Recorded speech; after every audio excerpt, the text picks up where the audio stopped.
Good morning, everyone. This is Nicole, your mobile bloggist for toctown.com.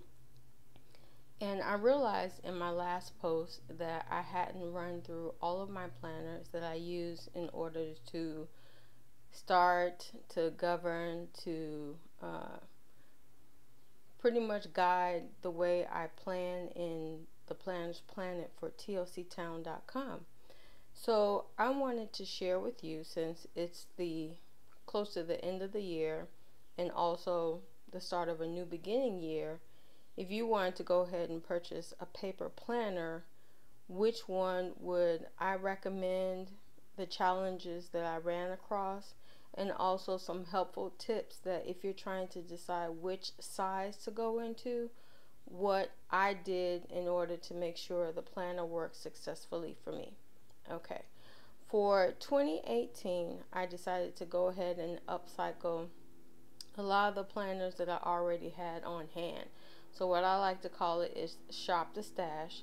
And I'm going to be using for the rest of this season, as far as the summer season is concerned, is my Happy Planner for dailies and my Moleskine daily. So pretty much for 2019, I will be going into a daily planner. But one of the things that I struggle with is making sure I note what I'm doing on a step-by-step basis, which I've done it for so long that I don't need to write it down. But when I go back to it, I need to remember, oh, you did like 10 things as opposed to 5 things in order to accomplish that project. So okay, so let me go into the Moleskine first. This is the Moleskine Daily. You'll see that it has a stamp on the back. And it comes already with an elastic, which I didn't use, but the elastic gets it's not flimsy, but it's no longer as tight as it was, of course, when I first purchased it. So what I used to do was just put it along the back cover and just let it rest there. So let's say I needed to hold down some pages, then I can just use it for that purpose. But pretty much I didn't really see it of use because I don't bulk up my planners. I don't put a lot of stickers or use a lot of stamps in them, so that's why I'm able to reuse it. Okay, so the planner comes, it's a 2017, so just to let you know. And it does come with a calendar for the entire year of 2017. I did a full walkthrough and 2018. But what I went ahead and did was, instead of removing the date, I removed the day. So therefore, for the month of August, September, October, and especially November, when we celebrate small business owners, that I can go ahead and use it for that date and not concern myself what day it is. So if you have one that you went ahead and purchased, whether it was on sale or on clearance, then go ahead and know that if you use washi or stickers, you can always, decorate it, but it's very functional as far as a daily planner on the go, and this is the pocket size. Okay, the next one I have for you is my Happy Mini Planner, and this one is more of a personal size, which I think between this and a standard size, which I'll go into in another video, is my perfect size. Because what I did was I took some Avery labels and went ahead and got some paper, used a dashboard. I'll link in the card above some previous setups in case you're looking for different ideas.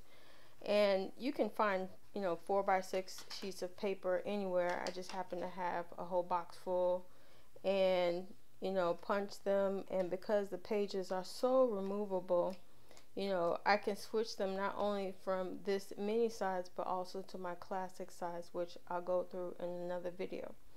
And just to highlight real quick before I go on, is that if you do purchase the Happy Planner, at least in the classic size or the mini size, I say to go ahead and invest in the punch, because you'll always have different size papers that you can cut down or rearrange or use as a bookmark.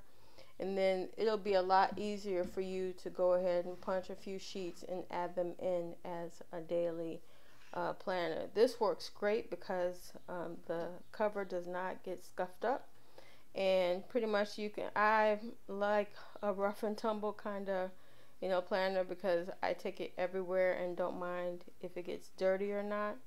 So pretty much I'm going to be using this for the rest of the year, and I might switch out into the black cover. And what I did here was I added a pen holder in the back, so that way, of course, when I check it into my bag, I have my Pilot G2 pen already ready for my Planners Planet, note or scheduling, or even if I have some tips or tools to advise a client on, then it's right there in pen and paper. Because I always find a need for getting my thoughts out of my mind and always jotting them down. Otherwise, it's not that I forget, but when I want to remember it, it's right there, even when I review my notes. So those are my planners for daily planning that I'm going to be using in order to plan throughout my creative content for tlctown.com. In the next post, I'll have for you not just my personal size daily planner, but also my past happy planner. So if you have any questions for me, feel free to list them down in the comment section below. I'm Nicole, your mobile bloggist for toctown.com. And until we meet online or face to face, be blessed.